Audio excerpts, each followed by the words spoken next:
Hello, everyone, and welcome to today's webinar on strategic threat hunting with SOAR and Threat Intel. I'm really excited for today's presentation, but before we begin, I do want to go over a few housekeeping items. This webinar is being recorded and will be sent out to you via email upon the conclusion of today's session, so you can be on the lookout for that and rewatch at your convenience. And furthermore, we will be conducting a Q&A at the end of this presentation, so feel free to use the Q&A option at the bottom of your control panel to ask those questions at any point in time throughout the webinar, and we'll help address all of those at the end. Joining me today is Chris Crawley, who has over 2 decades of cybersecurity experience, starting as a network engineer, moving on to a security analyst and an incident response manager, before becoming most recently a senior SANS instructor, where he's been at SANS for over the past 15 years, teaching a variety of SOC and security operations courses. So he has a ton of knowledge, industry expert to say the least. So really excited for what he's going to be going over today, including a couple of different optimal approaches to discovering and eradicating threats in your environment, how you can leverage threat intel data to make quick and informed decisions. Similarly, how you can use orchestration and automation for quicker and more strategic response, and furthermore, criteria, procedures, and playbooks necessary to increase your SOC's maturity. So a lot to cover today, a lot of great content. Super excited. I'm going to hand things over to Chris to just get us started.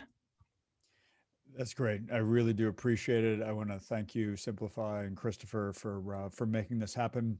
As you said, there's a lot to cover today, so I'm going to jump into it. The idea of it being strategic threat hunting is, rather than me showing you here in granular detail, here's one threat hunt, what I'm trying to do is describe the overall program that you can implement in order to make threat hunting a reality in your environment. And to do so, I'm going to start with a couple of foundational thoughts. And this is mostly around security operations. And then I'm going to have some foundational thoughts in terms of threat intelligence and how you can effectively use this. As I move from threat intelligence, I'll start talking about the workflows and how I tend to advocate that people develop workflows. And I'll give you a few examples of things which I've developed sort of as a generic picture of workflows in order to advise security operations, which then leads us to the idea of, if you have a comprehension of how you work, then you can look for orchestrating and automating it. I'll define those terms and I'll be able to provide some good guidance on how to do that. And then I'll talk about, how do you get there? How do you make your organization be an orchestrated and automated, effective security operations capability such that you can absorb threat intelligence and deploy it for threat hunting and development of use cases? So that's the plan for today. Let's get started. I'm going to start off with a foundational principle that I think is critically important, which is, what does your SOC actually have to do? And so I talk about this in the SOC class that I wrote as functional areas. I find this is a very effective way to have the conversation, because these functional areas can apply whether you have one person who's trying to cover all the aspects of doing security operations, or you have 100 or more people on staff in order to do these various SOC tasks. So I speak about these in order to be able to say, here's the stuff that your team needs to perform. If you have a dedicated team that's named this label, great. If you just have 5 people and they're trying to do all these things, that's what they're going to have to do as well. So we'll start off with the steering committee. The steering committee is comprised of people who are your constituents. And I use the term constituents to reflect the people who we're supposed to protect and their information systems. We want them to represent what's going well for them, what's changing in their environment, and also have an opportunity for us to express things to them. And this is a strategic team. But it's not the SOC itself, it's the way that the SOC interacts with the people that the SOC is supposed to defend. The command center is sort of a protective layer around all the work product that the SOC is trying to do and the people in the SOC. Command center answers the phones, it answers questions, it sends reporting out. It basically keeps the SOC on track. Monitoring is what most people think about for the SOC, which is looking at the data and identifying that there are problems. Threat intelligence, I consider this both the ingestion or consumption of exterior information related to threats which might be affecting us, as well as the production of information about activity which we've observed in our environment, which we can retain for the extended period of time in order to help us to have advantage over our adversaries, but we might also share this with other people in order to help them to gain some of that same advantage over attackers who are working to harm them as well. Incident handling is when things go wrong. And of course, any of these could be outsourced, any of these could be separate capabilities. I'm putting this all within the security operations because these are necessary for effective performance of a SOC. Forensic analysis is the deep dive authoritative investigation of information assets in order to identify what happened. And self-assessment is a grouping of vulnerability scanning, pen testing, baseline development, the management of the information assets in a secure fashion. We want to have a picture of what we're doing as an organization, and self-assessment is intended to give us that picture of our security posture. Another foundational concept which we need to make sure that we have set up is the idea of use cases versus hunting. Use cases to me are engineered detections. And I'm going to talk about how I advise people to engineer these detections. Hunting is creative, it is ad hoc, and further, it acknowledges that our engineered detections have failed. And I say, bring a healthy dose of skepticism. This is the time when we can discount that the tools are actually working like they're supposed to. I want some of that in my environment because not only does it help me to identify problems, it also is an opportunity for my staff to develop new capability. So for use cases, I have a sequence that I advocate that people go through. Start off with the business relevance. Why does the organization care about us spending a whole bunch of time and effort to engineer a detection? If you cannot actually identify the business relevance, which justifies you developing all of this detection capability, stop. Don't do it. It's probably better as a hunt. If you have strong business relevance, then you should probably invest in the engineering. What I say is to identify a storyline of what might happen and then decompose that story into specific elements so that you can identify artifacts in the data, which you can then go and extract from the information systems. Use those data elements in order to identify detection opportunities. That is, how do I know if this is authorized or unauthorized?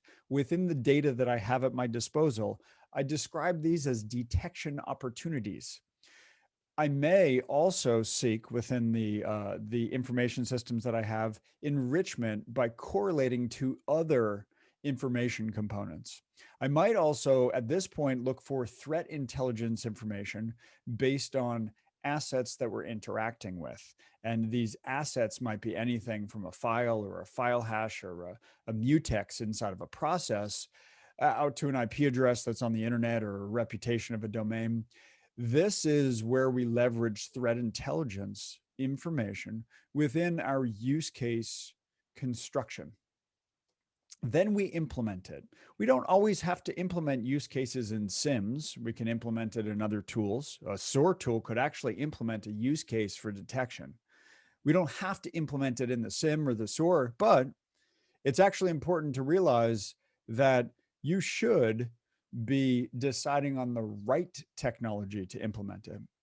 Assessment is the ongoing measurement of how effective these use cases are, and then we change them or get rid of them depending upon their effectiveness. Hunting is a totally different program of operation. I'm going to talk about hunting from the outcomes for it because I don't want to tell you exactly how to do it. I'll give you some structure in terms of how you should tell your staff to do it. But the outcomes are, number one, actual detects. I really want to discover if there's a thing that's in my environment that's a problem. That's my primary reason for hunting. But Another thing where I derive substantial value from hunting is the operational capture of the things that were done. And these might be rules where I build them back into a system, some sort of endpoint detection system. I might also develop a script to make it so that the steps that I did this time are easier for me to do next time. This could actually be bundled into a SOAR task where I can actually build a sequence, but I start with a small granular sort of nugget where I can then perform that task repeatedly. If I can show that part of my outcome of hunting is an operational capture that's reusable by other staff later, that's substantial value that can be shown to be worth spending the time doing hunting. Another thing that I want out of hunts are ideas for use cases. I don't want the hunt effort to be burdened with building use cases. But if we're doing something from a hunting perspective and we can say, this has substantial business relevance and I can see how we could engineer this in the future, now that I've done it in an ad hoc manual fashion, well, we just put it in the queue. Time to build that use case. And another part of this is the idea of posture improvement. Now, when I say posture improvement, what I mean is when we notice a deficiency or a problem or an enhancement, but the change that's necessary is outside of our jurisdiction for controlling those information systems, I advocate producing a report, which I call posture improvement. It's not always easy for other people to accept being told that they're doing things wrong or poorly or inefficiently or in some form of a deficient fashion. So I like to document this in a posture improvement report. And I say, this is part of what we do on a regular basis.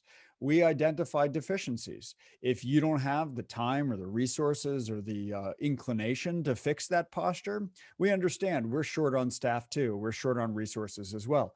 But we've identified it as a potential problem, and it's really in your domain to fix that problem. And we might be able to help you to fix that problem, but it's not up to us to fix it. Call this posture enhancement. Okay. And so in hunting, from an overview perspective, what we do for hunting is I want a hunt plan. And I'm going to talk about what the syntax of that actually looks like in just a moment here. The idea is that you start with a plan. If you deviate from the plan, that's okay. But I don't want people just starting without some initial depiction of what they're going to do. Okay. You can take my spreadsheet because this is a nice way for me to communicate the structure in that spreadsheet. I can actually directly use the structure. What I want to do is I want to minimize the administrative overhead of actually setting up a hunt and doing it by actually adding a little bit of administrative overhead to make it so that the person who's doing the hunt has broad latitude to do what they want to do during it.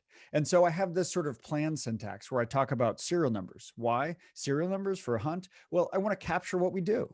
And if you want to do the same hunt again, great. You've already documented it. I've reduced the administrative overhead and burden for you doing that. I talk about the name, what it is, why I'm doing this, what data I think that I'll need, how I'm going to collect it, what sort of analytical techniques I intend to use in terms of doing this hunt, and then references or where I got this idea. And this might be a threat intelligence bulletin that we saw online. This might be something where I talk about it and it's like, hey, Chris assigned this hunt to me and I really hate it. So I actually have this, spreadsheet, and I'll provide a link at the end for resources for a bunch of these documents that I'm talking about inside of here that you can download them. And this is one of them. So I want broad latitude in order to change during the hunt, but I also want some thoughtful intention going into the hunt. And so I have my hunt plan, and then I also have a hunt recap, which also is a report, and I have a spreadsheet for that. And it's here's what we did, right? Here's what the outcomes were. I found something. We've detected something. That should just be a count. I have a script now, and here's the path. Whatever sort of knowledge management or file sharing that you have, I'd like to have it in the report. Here's the path to that file, that script that I created, so that when other people are reading the report, they can quickly access that information. Right? I might have some posture improvement reports and I can reference that. I might have actually created a rule as part of the effort of this hunt. Great. I might even have that rule as basically, here it is, I've already written it. I might have a list of, these are all the rules that I would like to write. based on this hunt so that we can detect these things in a more automated fashion. And then finally, a yes or no answer.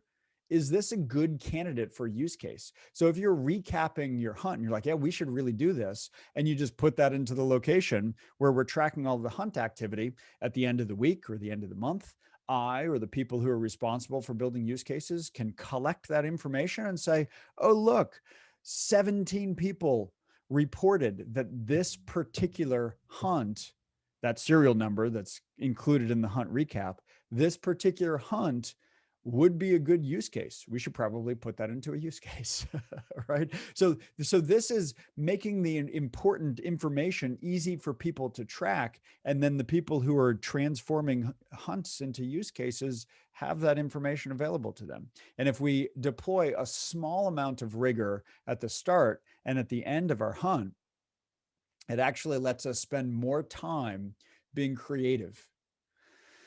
So I want to develop metrics out of this, right? I want to be able to report, here's how many we detected in our hunting. Here are how many posture improvement reports. Here's how many use cases we actually developed based on ideas that were developed in our hunts. This is a valuable thing for us to be able to track over time. I also think it's okay to do the same hunt over and over again. Why? Because there are some scenarios which don't lend themselves to automated detections well, and hunting is our skepticism of those tools. Hunting is our acknowledgement that the sim might not have a capture, and so we're going to continue to hunt.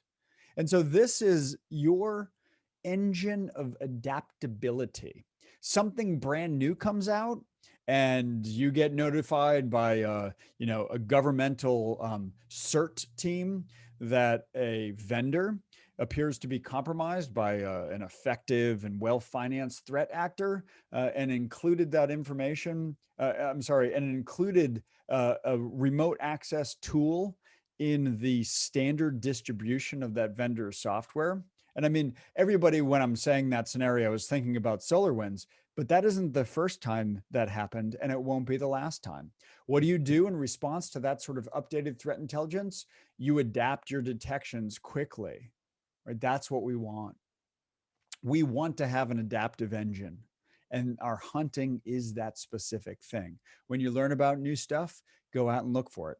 Okay. And that sort of example of use of threat intelligence in a hunting program is retroactive. It doesn't always have to be retroactive. It can be proactive, where you think about that scenario and you say, how would I look for that next time without having the specific indicators of compromise associated with the SolarWinds breach? How would I look for that thing? Right? How would I hunt for that? So that before the bulletins come out, I'm finding that. Okay.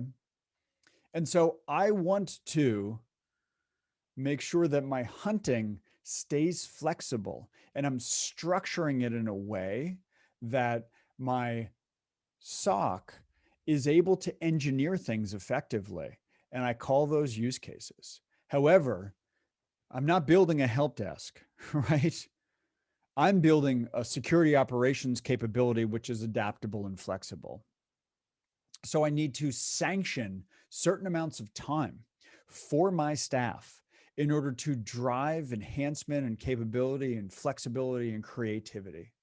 I want my SOC to be perceived by the organization as the team that deals with adversity, as the team that's trustworthy when there's a serious problem. And I want to have the organization's confidence in my capability to react to novel situations. Okay. In order to do that, I need to design my SOC with intentional flexibility, and I need to acknowledge that I must expend resources for double checking when we have things in place. I need to be able to do that efficiently, but I need to be able to do that. So let's talk a little bit about threat intelligence. Threat intelligence is intended to provide us with strategic and tactical advantage over our adversaries. The threats for our environments, all of us, right? We are in a situation where those threats operate as profit centers for their organizations. We, our defensive capabilities, operate as cost centers for our organizations. Speak to anybody in business and say, if there was a competition between a profit center and a cost center, who do you think would win over time? Okay. We offer a promise of loss prevention, and we frequently have issues actually delivering that consistently. Okay. So this is pretty hard. It's a hard reality to face. There are adversaries out in the world who are better financed than we are, and we're fighting against them. Okay. A lot of SOCs talk about using threat intelligence. And when I actually push the issue and start the conversation with people about how they effectively use threat intelligence, it usually boils down to the feed enriches our SIM. And I say, how exactly does that help the analysts? And the person often punts in answering that question. I just made an example of use cases of how to actually enrich with threat intelligence. Do so selectively, figure out what it means. If you have no other picture of how you use threat intelligence, I want you to leverage this picture. This is an adaptation of the executive summary, figure 1, from the United States Department of Defense Defense Science Board's paper, Resilient Military Systems and the Advanced Cyber Threat, wherein the Defense Science Board briefed the Office of the Secretary of Defense in a publicly available report, which you can download, to say that the cyber threat that exists can basically be grouped into 3 types of attackers. The $10 club, who is able to reuse exploits which other people have published.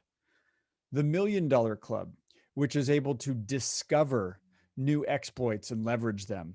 And the $1 billion club, which is able and financed to be able, to be able to introduce vulnerabilities into the targets which the $1 billion club wants to attack.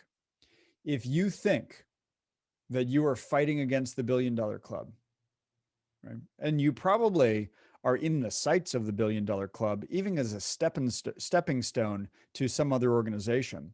But if you think that you're actively engaging the $1 billion club, you should be able to express your confidence in addressing that type of threat.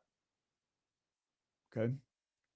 And this is at the bare minimum how you should converse about threat intelligence with key decision makers in your organization. And I'm going to talk about some other specific detailed ways to use threat intelligence here in a moment. I'm going to start with executive summary figure number 1. If you're not using this to convey the simplest depiction of threat intelligence to your key decision makers, please start using this. It's understandable. That's why it is the first figure in the executive summary of this DSB report. Additionally, when we start to go down in the weeds, which I don't advise you to do with key decision makers, you can use things like the MITRE ATT&CK framework, very popular because it's an amazing resource. The MITRE ATT&CK framework talks about a number of different uses for its matrices, one of which is a defensive gap analysis, wherein you look at the identified techniques that adversaries can use, or behaviors, right, that adversaries can use. And you look to yourself and self-assess your confidence and your ability to identify, maybe even stop, these specific behaviors of the adversary. If you look at this defensive gap analysis, it looks like, for what it would look like for most people, there is not a lot of high confidence coverage. That's okay. This can help you in order to drive maturity. If you look at the threat actors who are specifically using behaviors which target your market sector, You can then crosswalk your defensive gap analysis, see where you are worst compared to where your adversaries tend to act, and then enhance those detection and responsive capabilities. This is the application of threat intelligence in order to drive maturity within your SOC. And it starts with that defensive gap analysis, and then it goes into what the MITRE ATT&CK original paper describing it, their original white paper, talked about using the MITRE ATT&CK framework to do maturity assessments. And Andy Applebaum of the MITRE organization actually gave a great talk in terms of exactly how MITRE does this. And it entailed doing a defensive gap analysis, crosswalking the weaknesses to adversary behaviors which are likely to be encountered, and then providing a roadmap of improvements specific to that SOC deployment. And so from a picture of how we apply threat intelligence, we want to think about the strategic aspect of this. From a strategy, can I reasonably expect my security operations center to engage the $10 club? I think that for absolutely everybody in the world, if you have funding which allows you to have a security operations center of some form, you should be engaging at the $10 club level. Can you engage at the $1 million club level? Probably, but you need to make most efficient uses of your resource in order to deal with adversaries who have the capability and the funding to come up with novel exploitation capability. And then are you dealing with the $1 billion club? The $1 billion club is the well-funded adversary who usually is a nation state level actor who is able to interdict supply chain in order to introduce vulnerabilities specifically to target you. Have that conversation with your strategic decision makers on what level of funding and capability is expected from the SOC. It's a nice way to have that conversation. It might not be a nice conversation, but it's a really clear-cut way to have that specific conversation. We can use threat intelligence in order to drive enhancement in our use cases. Once we've decided there's a thing that we really need to detect, we can then go seek threat intelligence which is relevant to the specific use case. And in our enhancement action, we can look for additional decision-making and differentiation opportunities for the analyst. When you build a use case and enrich it with threat intelligence, the question that you should be asking yourself is, how is this going to help the analyst who is looking at this particular alert? How is it going to help that analyst understand whether this is a false positive or something which warrants continued investigation? That's how we build it into use cases. From hunting, this should be an inspiration to our hunting action. The threat intelligence which is available should be an inspiration to our hunters. This is a problem that's out there in the world right now. Let's go look and see if we have it before the rule-based detections come out. Additionally, hunters should look at these not as here's a new set of IOCs, let me go hunt for that, because I don't even really consider that hunting. I consider that retroactive identification using updated indicators of compromise. Hunting is, let me think about the technique that the adversary is using and then figure out how I would find that no matter what indicator of compromise I'm actually deploying. And from a business perspective, I'd ask you the question, do you consistently offer threat intelligence as a product to your business? Are you talking about mergers and acquisitions with the mergers and acquisition folks prior to them announcing that they're going to merge or buy a company, merge with or buy a company? Are you providing competitive analysis in the marketplace using threat intelligence? Because those competitors might actually be targeting you and collecting information on your organization as a competitive advantage using open source intelligence in order to do so. So as I think about work in the SOC, I think about developing an overall program of operations. And I use the generic term workflow to describe all of this activity. The security orchestration and automation tool, one very effective way to deploy this tool is to glue together technologies. And I'll talk about this specifically in terms of orchestration in a moment, but it is to glue together technologies which don't directly already communicate with one another. In order to talk about this, I would like to understand how we work before I start trying to glue stuff together. Ultimately, I would like to be able to map all of my procedures, my technology, my staff, the inputs from one process to another, and the expected outputs. If I can begin to map that capability, then I can begin to actually gain full leverage in an orchestration and automation tool. It also drives maturity within my SOC. So as I mentioned, I have these various functions. And with these functions, I then have my steering committee, which is going to operate in looking at the reports and other information that comes into it, deciding on risk, deciding on performance, directing change. The change being directed is going to flow into my various portions of my security operations center. Again, this might be one person who's receiving this direction. It might be 100 people with 3 layers of management who are receiving direction from the steering committee saying you need to change these things.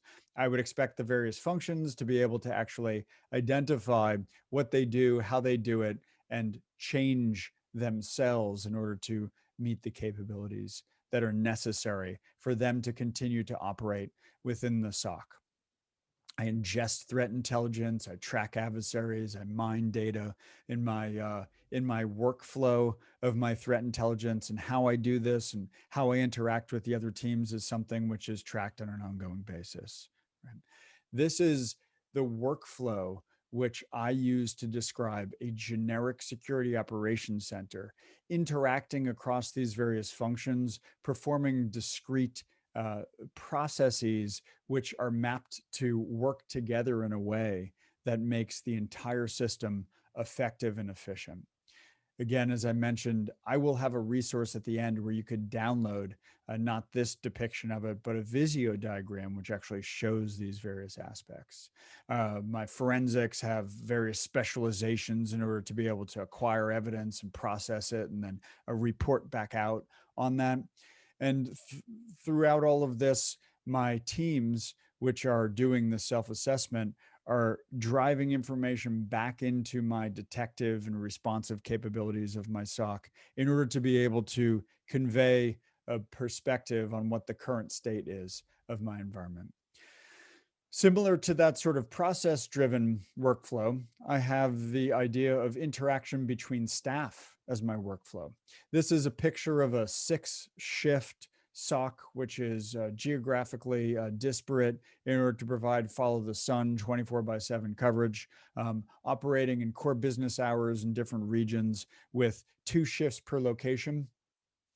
This was something that I was working with an organization, and then I eventually folded it back into my SOC class where I said, if I had to work with only 6 shifts, this is how I would do handoffs, is I would actually stagger the early and late shifts so that I had staff working where there was a very long overlap, because most of the time when we do handoffs, it's 15 minutes of, okay, here's the stuff, got to go, good luck. I don't like that. I don't think that that's efficient. I don't think that it's effective. I would rather have an extended period of time where I'm able to have 2 people working together in order to facilitate the handoff. And what this does is it actually creates multiple pairs of people in order to facilitate handoffs. This is another aspect of workflow that I think is really important to consider how your SOC is going to run. Another aspect of this is the idea of how we do analysis. This is a question that I ask most people who run security operations centers. Do you have an analytical methodology whereby everybody on the team is actually going to perform work in the same way? And I usually get some blank stares and some blinking eyes, uh, questioning glances saying, what do you mean an analytical methodology? Let me give you one if you don't have one. This is the analysis of competing hypotheses. It was written by Richards J. Hauer. Hauer was an intelligence analyst at the Central Intelligence Agency, and he published a book by the CIA, publication body. The book is called The Psychology of Intelligence Analysis. And in that book, one of the chapters deals with a methodology for performance of intelligence analysis, which he calls analysis of competing hypotheses. You start with brainstorming. You then list out the data that you have available. You refine it into a matrix for decision making. You identify the data elements which you depend on after you have, in a quantitative way, expressed the conclusions that you have. Good. I don't directly use ACH. I do use it in a sort of a simplified version for methodology of analysis. I think that it's a phenomenal thinking framework. One of the things that I find in security operations centers that we're really terrible about is reporting well. And so part of the modified ACH, which I like to use, is a requirement that there is peer review of reporting prior to it being shared outside of the SOC. And if what I just described resonates with you and you think, I would really like to have those things, well, a lot of people would really like to have those things because it gives us enhanced efficiency. We can actually measure our precision over time. We gain repeatability. And most importantly, we can actually deal with complex scenarios and perform analysis under pressure with high confidence in our analytical output. It would be nice if we could do that quickly too, because there's usually time pressure on us. But I would rather have high confidence and be slow than have low confidence and be fast. Your organization might disagree with that. I'm willing to share my rationale and thoughts behind that. And the simple version of that rationale and thinking about I'd rather high confidence slowly is I can build speed into the program once the program is effective. If I have a fast program which is ineffective, building effectiveness into the program, I think, is much more difficult than building speed into the program. Okay, so this is how I want to approach this. I frequently will consider the orchestration and automation tools in order to help me to accomplish all of these things. So let's talk about what orchestration and automation actually are. The idea of orchestration and the definition, which I took from Wikipedia because it's a nice place as a basis for definitions, is orchestration is the automated configuration, coordination, and management of computer systems and software.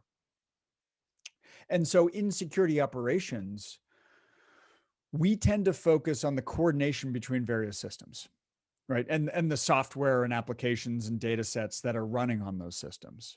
So the use that we most commonly employ for orchestration is actually to make it so that we have different systems working in a coordinated fashion. Automation is, by definition, a process or procedure that is performed with minimum human assistance. And so we usually talk about automating specific steps of a procedure for circumstances that are defined that we'd like to do. Now, I am going to, for the next couple of slides, maintain a distinction between orchestration and automation. In practice, I rarely maintain that distinction. Right? I talk about orchestration and automation because it doesn't really matter when we're doing it if we're orchestrating or automating. What we're doing is we're making things more efficient, more effective, more precise and able to have high confidence in the completion of a certain set of steps. That being said, I also want to talk about where it should be used and where it should not be used before I set out to start deploying orchestration automation. So the uses of orchestration, which are phenomenal in security operations, are the extraction of related or correlated data across multiple systems, especially if we have not pre-aggregated that information. If there's more data that I want, I can have my orchestration tool go get that for me. And I could actually predefine what those things are, which would then allow me to say, the analyst needs to make a decision. The information which we typically use based on past experience for making that decision is this list of data. That data is not readily available in our SIM. Orchestration tool, go fetch. And so this becomes a way that I can fetch correlation data, threat intelligence, repository information in our own internal reports where we've encountered specific adversaries, and we can pull those things out for anything which looks related. Right? I could also use my orchestration in order to guide the analyst through a sequence of considerations in a complex scenario.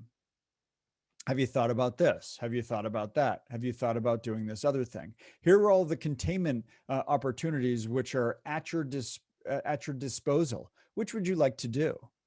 Right? That idea of orchestration becomes really powerful. However, I want to identify a boundary for the orchestration. I don't want the orchestration tool specifically responsible for synthesizing the information collected and coming up with a conclusion. That's why I have analysts. The task to support that synthesis can be orchestrated. The synthesis and analysis, not directly orchestrated. Okay. Additionally, I don't want us to try to orchestrate when we have circumstances where we don't know what's going on. Before we've decided that, yes, this is a really good match to that specific pattern, we shouldn't try to deploy orchestration for that. I should spend more time in a manual basis learning in order to decide which scenario this is most like. And another part of this is I may be doing something with my orchestration tool which is illegal. Now, some people are like, how could you, what do you mean? Well, what about moving data out of one jurisdiction into another jurisdiction where it is not legally permissible to do so? Right. So we also have to consider the practical, legal, privacy type restrictions where, yeah, technically we could do that, but we're not allowed to. Automation is an opportunity for us to say, here's a series of steps. Let's get it done without a lot of human interaction. There are lots of opportunities for this. I started working as a Unix systems administrator when I was 15 years old. Right? I worked on Ultrix and VMS systems. And I worked with a whole bunch of geeks. This was in Massachusetts, near where I grew up. I worked with a whole bunch of geeks who, basically found this one company in Cambridge, Massachusetts to be too corporate. And by the way, this was like in the late 80s. So BBN, was getting too corporate for them. So they joined this startup, which was basically integrated circuit chip design firm, which produced open source software for universities in Massachusetts to drive hardware engineers' educational sort of programs. So these were the systems administrators that I learned from, right? A bunch of hardcore geeks in the late 80s who decided it would be feasible to hire a 15-year-old kid to run tape backup, right? And something which in my impressionable young mind, was basically put in place and remains to this day is this system administrator's mantra. If I have to do this a couple times or more, should I automate it? The answer is usually yes. However, I want you to consider the paradox of automation. The paradox of automation states that the more complex that we make systems, the less likely that human beings are going to be able to intervene in the operation of that system in order to deal with an unexpected fault. unexpected problem or issue.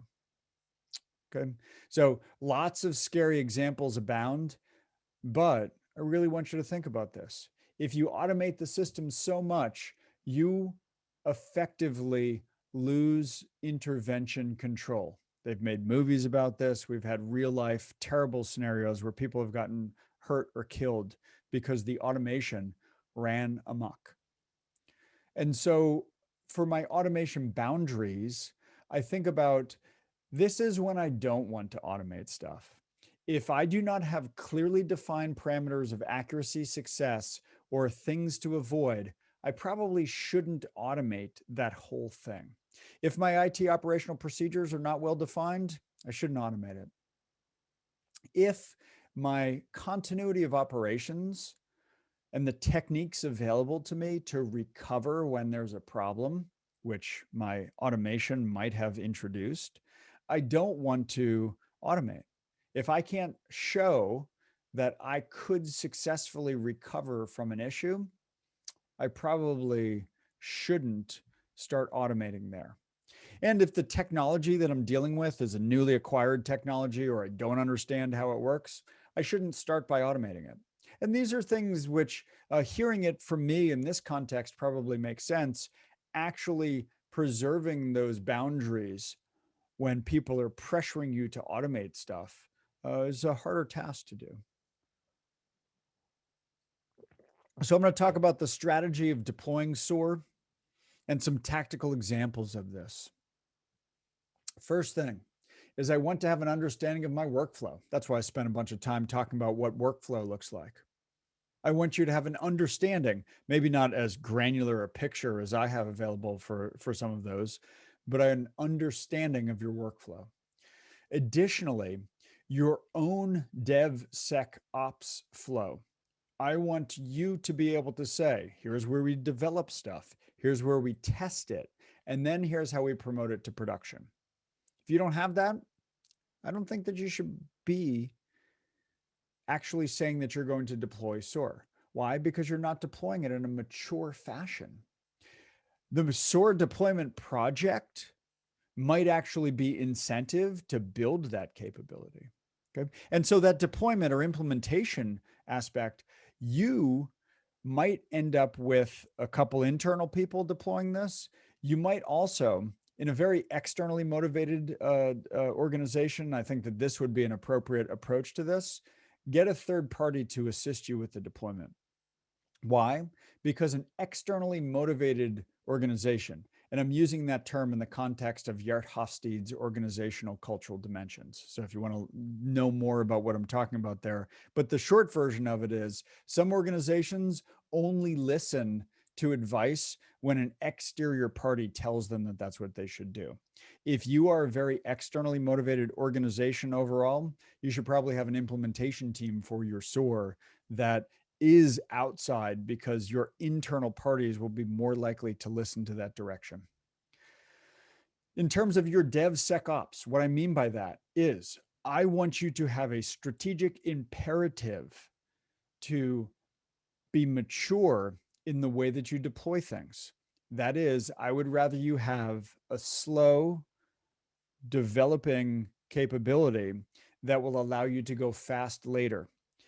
If you don't have a plan for development, quality assurance, and deployment, whatever you want to call that, if you want to use an agile framework, it doesn't matter to me.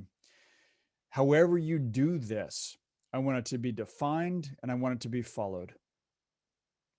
Okay? Fix that problem. And this is a combination of a strategic imperative with a tactical implementation. And so our tactical deployment of SOAR is us deciding on specific procedures, which we understand what success looks like and what failure looks like. We understand what things to avoid. We talk to the staff who commonly do these things. We look for circumstances where precision is necessary. And I want you to think about deploying one SOAR task into your testing environment, scrutinize it aggressively, and then publish it to production. In order to do this, I approach this from the ACH perspective. Do a brainstorm of everything that you do. even if they're not documented procedures, a brainstorm of absolutely everything that you do, and then go through and identify the specificity of, do you expect people to follow the steps exactly, or am I just going to give them sort of general objectives and expect them to do the details on their own? If I'm expecting them to just take some general objectives and do the details on their own, it's probably not a good candidate at first for our orchestration automation. Sub-steps therein might be good. So once we identify good candidates for our deployment of orchestration automation, and we are able to articulate what level of specification that we want for each of those procedures, we work out the very detailed flow of the sequence of exactly what we want to automate, and then we set about deploying that. And so this then becomes the ultimate aggregation of all of these disparate steps, where we can identify which parts of our flow are automated, which parts require human action. And we're able to then show at a programmatic view how we work. If you can describe your workflow in this fashion, you are probably well on your way to be able to deploy an orchestration automation tool. I mentioned that I would share a resource page. It's this one on this particular slide, soc-class.com/res, short for resources. So I just want to recap here with my key takeaways. You need both use cases in hunting. This is engineering and adaptability. You need threat intelligence in order to provide guidance on what we're fighting against. You may do this retroactively, shift into doing it predictively. Our defined workflows help us to understand our own capability, and then drives us to become more automated and orchestrated in our deployment efforts. If you want to effectively deploy a SOAR tool, consider what you do, consider opportunities for that deployment, and look for places where you can augment the analyst capability and do things at a higher level of efficiency and precision, but than the analyst. But please don't expect that SOAR tool to get rid of the analyst. So that was a quick tour on my thoughts on strategic threat hunting with SOAR and using threat intelligence. Christopher, were there any questions that came in during the talk? Awesome. Thank you so much, Chris, for that presentation. I know that was a lot of information. As mentioned, we'll jump into the Q&A now. So you can use the control panel at the bottom of your screen to ask those questions at any point in time. But just getting started with a few of the questions that came in. Our playbooks are defined for our procedures for staff. Why do I need to still put specifics in, as you mentioned? Okay, so if you have playbooks which are already defined, right?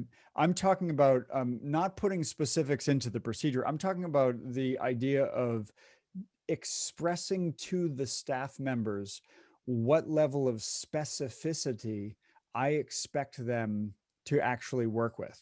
I mentioned my 3 different levels of specificity: exact steps to follow, steps plus some specific details, or just sort of a general set of instructions. I have the experience of writing procedures or playbooks or workflows for lots of different types of organizations. Some staff only want to follow exact steps. If I'm telling them they have to think and do sort of general sort of objectives and fill in the details and gaps, I expect them to be able to do that. But if I'm designing a workflow where at some point I expect exact precision and following it exactly the way I want them to do it, and in other cases, the workflow is just sort of, I don't know, you figure it out and fill in the gaps, I owe them that guidance of which I really mean exactly specifically and which I mean somewhat objectively. And this is hard to do from someone who is designing workflow for other people. Oftentimes, for other people who have sort of a mixed bag of experience and capability and have an individual preference of effectively either saying, look, just tell me what to do, or look, stop telling me what to do because I know better than you how to accomplish this objective, and your very directive procedures are impeding me from being efficient and effective. Okay, so that's what I mean when I talk about specificity in your playbooks and in your procedures. Awesome. Thanks, Chris. Another follow-up question. Do you think that threat intelligence is just a cyber bubble waiting to burst? No, I think that threat intelligence is not a bubble. I think that threat intelligence is something that should drive our capability to deploy our scarce resources. And I really do mean this. Threat intelligence is tactical and strategic advantage over our adversaries. The only way that you can hope to overcome a better funded or adversary is to learn everything you can about how they are operating and deploy your scarce resources to intervene with their operations and drive their costs up to the point where they're no longer profitable for their organization. Cool. Looks like we've had one more question come in so far, and this question is specific to SOAR. It sounds like this individual is looking to get approval for a SOAR tool in their specific organization, and they were curious how you recommend justifying it to their higher ups. Yep. I think that there's a value proposition that you can actually identify. If you take that spreadsheet that I mentioned, it's in that resources will link to a Google Drive. You can download the spreadsheet. If you don't have the SOAR tool currently, take that spreadsheet as an initial sort of start on your brainstorming. You transform that into all of the things that you do. You then identify the things where there's an opportunity for precision, there are clear outcomes and there are clear values, and then show your decision makers how, by offloading some of that routine and labor intensive activity, you can gain efficiency and put a dollar sign associated with that. Okay. So speculate how much time you will save an analyst on a daily basis and put a dollar sign with that. And then say, we're not going to get rid of the analysts. We're still going to be paying those analysts to be here to do the work. However, those analysts will be now free to do more complicated efforts, such as use case development or threat hunting, such as also being able to assure that our IT partners in this cybersecurity effort are able to actually trust us to do actions on their systems in an automated fashion because they have been able to define the steps which are authorized for our temporary containment actions, as an example, and allow us to automate that action, not only saving our time, but saving our IT team's time and making it so that we have a lower likelihood of causing collateral damage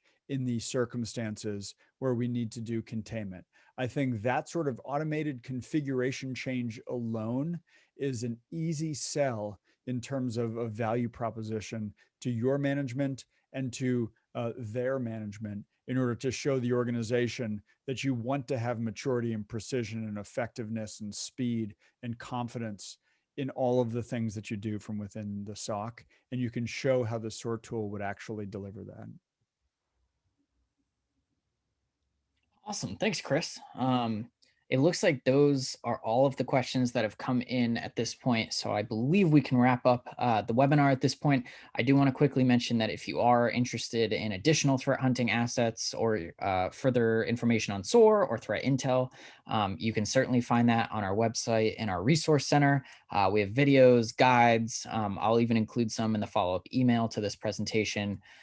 So please don't hesitate to dive deeper or even reach out with any additional questions you may have. Great. Thank you very much, Christopher. Appreciate Yep. it. Thank you, Chris, and thank you everyone for joining us. Have a great rest of your day.